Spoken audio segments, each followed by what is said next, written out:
नस्ला tower गिराने पर तवज्जो ज्यादा और मुआवजे की अदायगी पर कम है। कराची के साथ जुल्म हो रहा है, एहसास महरूमी बढ़ रहा है।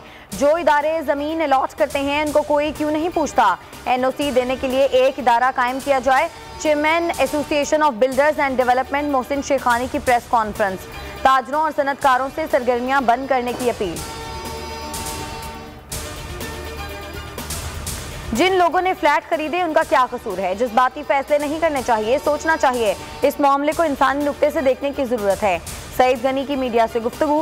कहा सुप्रीम कोर्ट के जज की सरबराही में कमीशन बना दें। कमीशन तय करे कि बिल्डिंग्स के साथ क्या करना है।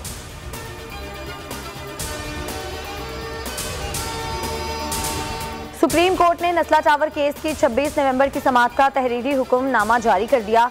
कमिश्नर कराची को 200 मजदूरों की जगह 400 मजदूर लगाने की हिदायत। तहरीरी फैसले में कहा गया है कि नस्ला टावर गिराने की कार्रवाई 1 हफ्ते में यकीनी बनाएं। इन्हदाम का अमल महफूज बनाया जाए।